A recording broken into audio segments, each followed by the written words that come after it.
And welcoming to this week's edition of the Citrus Preps podcast alongside Mike Deem. I'm Brett Knudsen. Welcome to the very special Valentine's Day edition of the podcast. How'd you work that out? That was good. This is for the ladies. This is. I don't know about that. Anyway, hope everyone's enjoying the cool snap of weather once again that we got. That's cool. Little reminiscent of winter coming in. Yeah, it is coming in a little bit, which is, I guess, nice. I don't know. Good break as we are closing down the winter sports, spring sports underway with tryouts, practices. Games are starting soon. I know there's obviously a lot going on as you end the season and go into another. Coaches are scrambling to try and have practices if you're a spring sport when you've got some kids still playing winter sports, boys and girls basketball still going on. Unfortunately for the teams, Mike, in our area, soccer, boys and girls didn't end the way we had hoped, but still for a handful of teams, at least three, it was a good regular season and almost postseason run. Yeah, girls soccer from Lecanto went into regional, lost to Seabreeze, and actually Citrus boys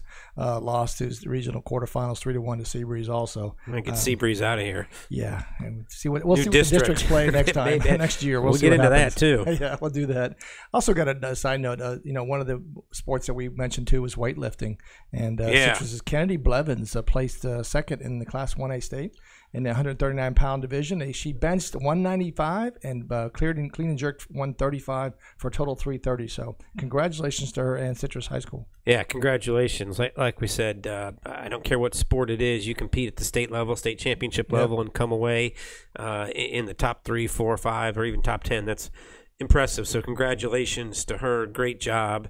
And, we've talked about it, weightlifting, wrestling, sometimes it gets pushed to the back burner with boys and girls basketball, but we do have some outstanding weightlifters on the boys and girls side, some outstanding wrestlers, and we've seen it as well. That's what you're going to see here coming up. The wrestling's going to start getting into the state championship, and then, of course, our guys always have to go through Brandon, which is the region of doom down there. That's going through Brandon. Wrestling has been a lot of state titles, and it's pretty tough to get through there. But, there's a couple kids that are on Citrus that are having a chance to do it along with Lecanto. Yeah, absolutely. So best of luck as they try to push forward to the state championship level. As like I said, you close the door on some of the winter sports. Want to also mention All-State in football.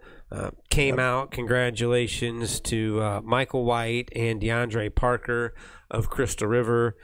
They were both all-state selections, I believe. Was the third team all-state. Honorable mention goes to Miles Hampton. Those three outstanding senior seasons for Crystal River. And we know DeAndre obviously moving on to play college football at Mount Union along with Tyler Sandak. So best of luck to them. I think Michael White's got a couple of opportunities as well. Yep. Hopefully he'll get a chance to move on and play some college football. And also, if you go through, there's a lot in the 5A All-State list.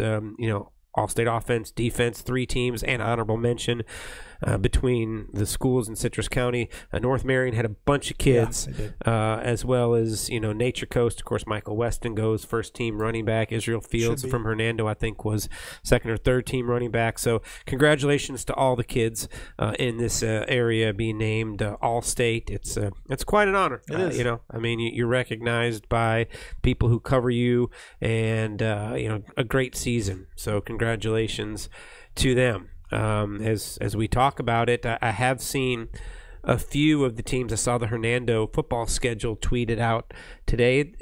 Interesting to see how these schedules are coming together. That's a good point. We talked about it last time. Yeah, as you start to deal with, how things are going to be put together with the new RPI. We mentioned it several times, but just to mention it more and bore you. Remember, there's still going to be in districts from 5A through 8A. The district champ still gets in. The big change in this area is Lecanto has moved up because of population to a 6A school.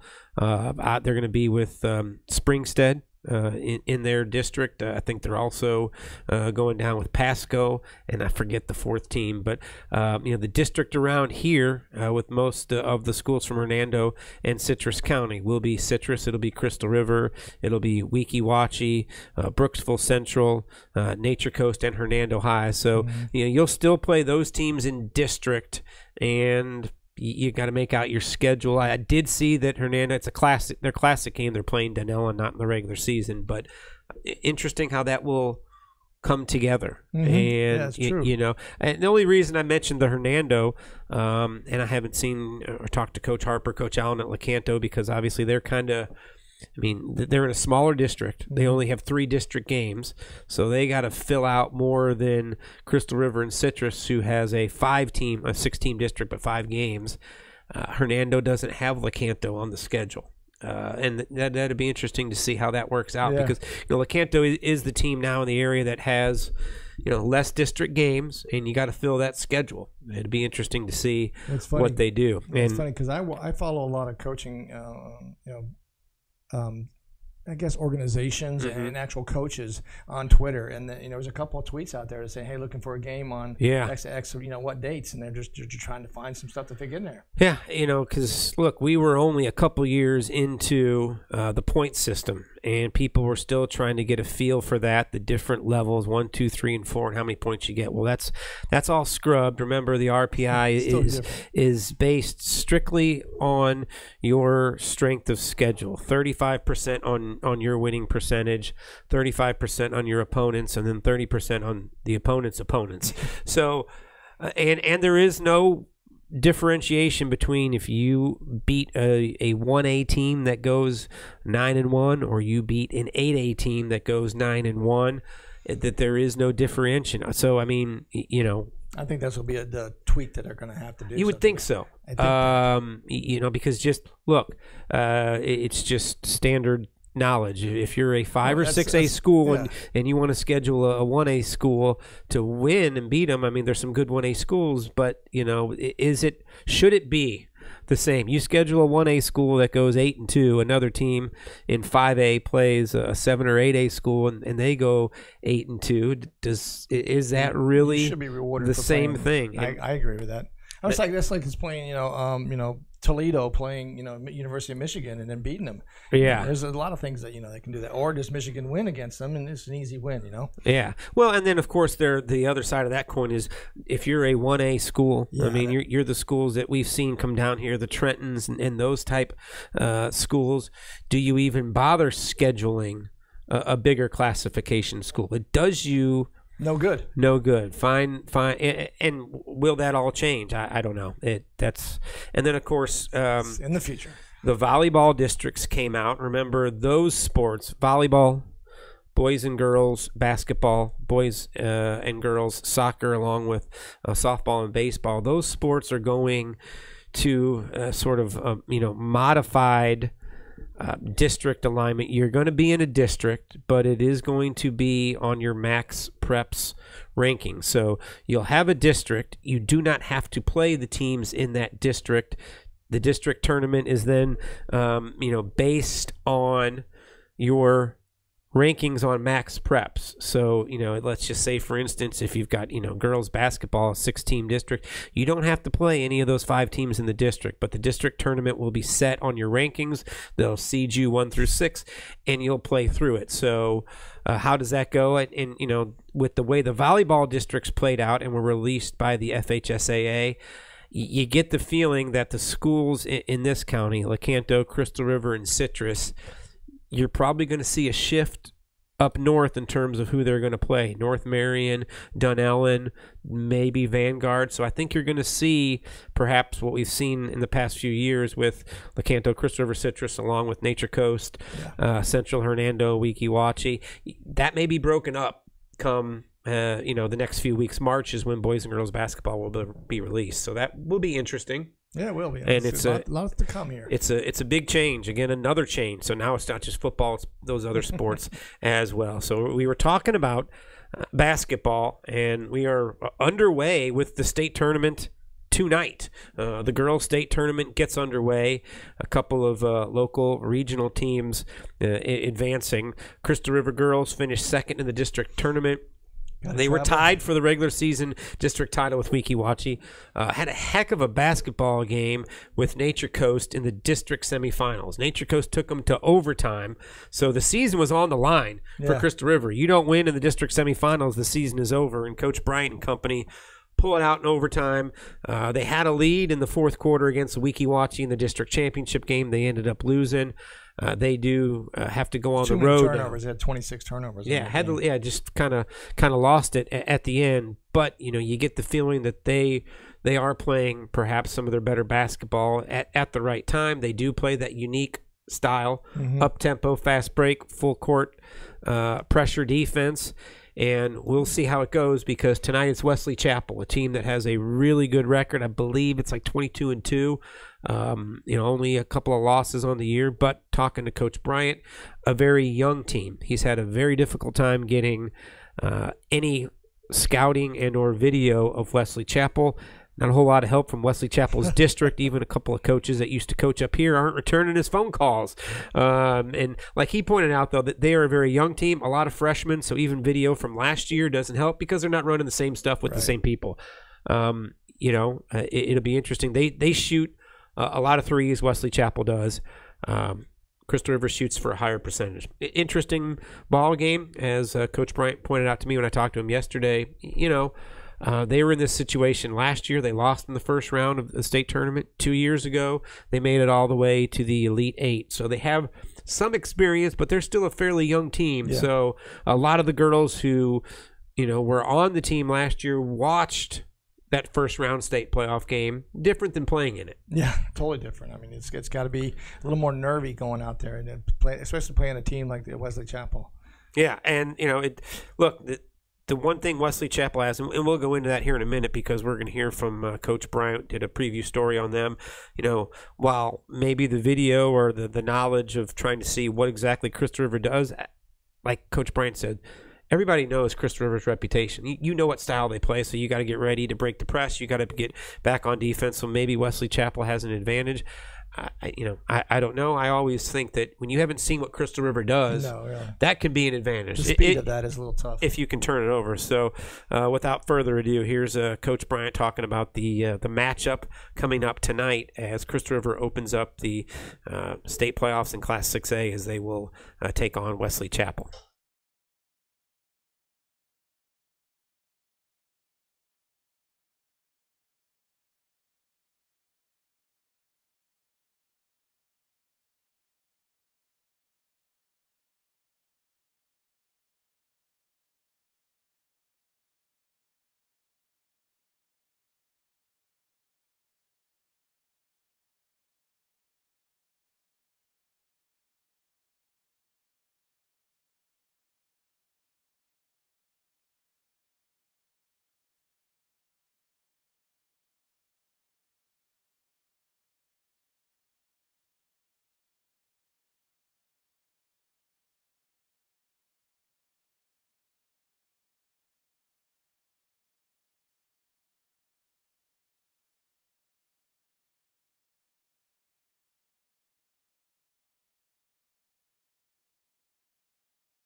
That's a look at that little preview story that we did on Crystal River, and report, Brett. And it'll be interesting to see. I mean, contrast in styles, good record. I mean, a couple of years ago, before last year, this district up here had dominated 6A8 in the state playoffs. Last year, both Weeki Wachee and Crystal River got beat in the first round. So hard to tell when you don't have a whole lot of common opponents. Crystal River did beat Anclote. Anclote wasn't fantastic. I think Crystal River feels like they've got an opportunity, and Weeki Wachee will take on River Ridge. So and Coach Bryant did mention his girls would love another crack at Weeki Wachee. Sure. So hopefully that's the matchup we'll see coming up on Tuesday night. That will be the regional semifinal games will be on Tuesday night. So the two winners will meet. Weeki Wachee at home tonight against River Ridge, and it is Crystal River on the road at Wesley Chapel. So best of luck to Coach Bryant and his young ladies as they try to keep their season alive and move on in the state tournament. Still a pretty young team, but have played well, and they have that win over Weeki Wachee in their back pocket. And if you can beat them, I think you feel like you can beat anybody. They can go long, they can go deep. Weeki Wachee may go deep in the playoffs. So yeah. Good luck to them. Yep, we'll see what happens. Keep you up to date tonight if you want to check out Twitter. We'll keep you updated as it moves on into the state playoffs. Also, speaking of Crystal River and state playoffs, the boys basketball team, Coach Jim Irwin and company, advanced to the state tournament. They know they're in by virtue of last night's win over Hernando. Dominating win over Hernando. I think that just sort of cements what happened in the regular season. It was Nature Coast and it was Crystal River, and tightly compacted after that. And I was surprised that Hernando knocked off Citrus. I thought Citrus would actually do it. Relatively easily in that game. And then, Lecanto loses to Central on a three-pointer, basically at the buzzer. So they see their season come to an end at home. It'd have been nice to see Lecanto at home last night against Nature Coast. You never know what would have happened, but with the crowd and everything like that, I think Coach Filardi would have liked his chances. But tough break for them as their season comes to an end. But Crystal River dispatches Hernando relatively easily. Now you get Nature Coast, and we've talked about it, all the time. What do these district championship games mean? Well, it means home court advantage in the opening round, which is always just a little bit easier. If you take a peek at potential opponents in the state playoffs, you've got Anclote, who has dominated that district in the district championship game. They will take on Zephyr Hills. Zephyr Hills has been sort of a middle of the pack team, so you assume Anclote's going to win that game. So the winner of Nature Coast, Crystal River, avoids Anclote for at least one game, and you get a home game. So that's what Coach Irvin and the Pirates will be looking forward to. Look, they've gone toe to toe with Nature Coast a couple of times, and I know that they've lost. The end. Yeah, it'll be interesting to see what happens. Nature Coast was not their usual dominant self last night. We'll see tomorrow night what happens. It's going to be a good game. Go out and come out and take a look. Yeah, at Lecanto High School, it gets underway. Both teams, as we said, know that they are moving on to the state playoffs. But I know Coach Irvin and the Pirates would love to have a home state playoff game. Oh, they would love. I think they feel like they can do it. They've got to shoot the ball a little better than they have the couple of times that they've played Nature Coast. You got to make your shots against Nature Coast because, one thing about the Sharks, we've seen them win games when they score 35 or 40 points. We've also seen, they can put up 70 or 80. So, they're a talented group. No, there's nothing new that either coach is going to put in. Coach Pisarcik has run and won what he's done the last few years. Coach Irvin has been there at Crystal River. They know what's going to happen. It's about execution right now. Yeah, definitely. And also, you want to look at the Crystal River. I was going to give Crystal River to high school. They got Crystal River High School in football in the playoffs. Makes the state playoffs. Baseball girls and basketball girls and boys basketball. So good program going on there. A good year all around. And who knows? Maybe we'll see some more postseason in the spring as baseball, softball as well. I'm sure Lecanto and Citrus will have something to say about that. I'm sure they will too as well. So that's what sets up tonight and tomorrow on the hardwood. So best of luck to Crystal River and to Weeki Wachee as they try to move on in the state playoffs. And, of course, Crystal River Nature Coast will be battling tomorrow night at Lecanto High School. The boys' state tournament will get underway a week from tonight in 6A. So next week we'll be able to preview who Crystal River plays and where they play. Hopefully hopefully at home. Yeah, that'd be great to see. So that's what's going on the high school scene. Obviously, if you talk about college and pros, college basketball regular season coming. March is almost here. It is. It's almost time. Down to less than 6 or 7 conference games before the tournament for college basketball, and Rays getting underway in spring training. Spring training is here. Their pitchers, they're starting. I just, I have an I don't care attitude with the Rays, and I'm not saying it's all their fault. It's just once that stadium deal in fell through, Ybor deflated everything, didn't it? It did. It really did. And I know they're saying there's still a chance that could be, renewed. If they're talking about another site in St. Pete or tear down Trop and build, they know it. They know it's that's the worst not going to work. It's not going to work.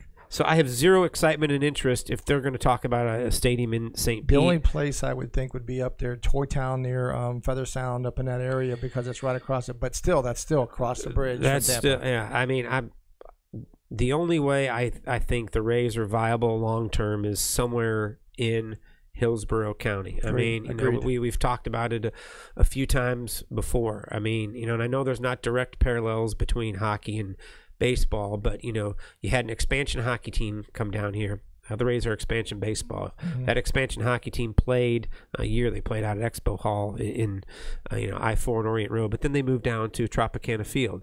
They built their facility. Amalie is. We know where that channel side. We've seen the success. They're selling out over 100, 200 plus games in a row. Now they're winning. But that's a non-traditional sport. They found their niche. They have to market 41 home games a year. Obviously, the Rays are almost double. That's 81 home games. But I think there's something to be said for that. I totally agree with that. I mean, hockey took a market just like baseball, where you had fans that had interest in more about the teams coming into town than the Lightning themselves. They figured it out. They were at a good population center. They draw from Orlando, up and growing Tampa, Wesley Chapel area. I don't see the Rays having any opportunity to succeed long term, and I don't even know if that's what they want to do. I don't think they do, honestly. After this pullout, I think that's pretty much a foregone conclusion that they're going to be gone.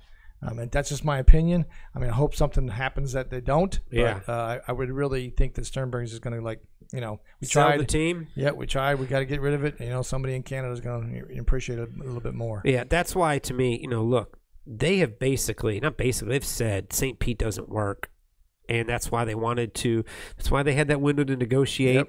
So I think now they don't have another window. They have to negotiate with St. Pete just to get another window to negotiate. Yeah, they're so it's just too convoluted. Yeah, which is disappointing, because then it takes away the interest in the team right now. It does. I mean, if you assume 2027 is not that far, and who knows what can happen before then.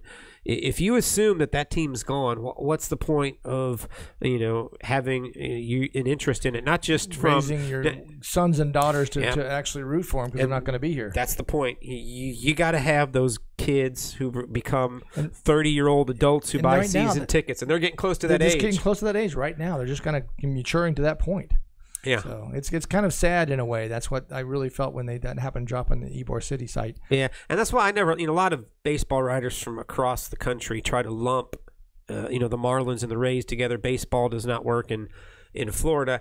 I don't it may be true, but I don't think you can make the same connection between the Marlins and the Marlins have been dysfunctional. They've, bought championships with free agents, tear the team down. The Rays, have had a long run of success, not by paying money for free agents, but by having these youngsters come up. They can develop, and they always said if we ever get enough money, which they get plenty, they're not losing any, we can maybe get these free agents. And with their model, baseball, financial side aside, baseball, they develop talented players. Last year was an unbelievable year for a team of essentially nobodies. Yeah, no names. And to be above 500 and to be sniffing the wild card the last couple weeks of the season, from a baseball standpoint, they've got some people that can do it, and you'd love to see the team have a little more financial resources, a new stadium, and see what that would do. I just don't see it happening. I don't either. I mean, I kind of agree and disagree with you on the baseball in Florida. We are a baseball state, honestly, with all the spring training going, but it's a transient state that comes down. If the longevity of the Rays, I mean, my son, my second son, we had his 12th birthday party there at the Rays Tropicana Field, and he's a Rays fan. Now, the problem is that he's, matured. He's at the point where he's actually buying tickets now, but it's tough to go down there. It's $75, almost $75 to $100 to get into it. It's also down in downtown St. Pete, which from our point of view, this area, is really tough. So anyway, the point I'm getting at is that, he's looking at it. He even said they're probably going to go. My thing is that if it's in downtown Tampa, you have other things that there's going to be going on around there.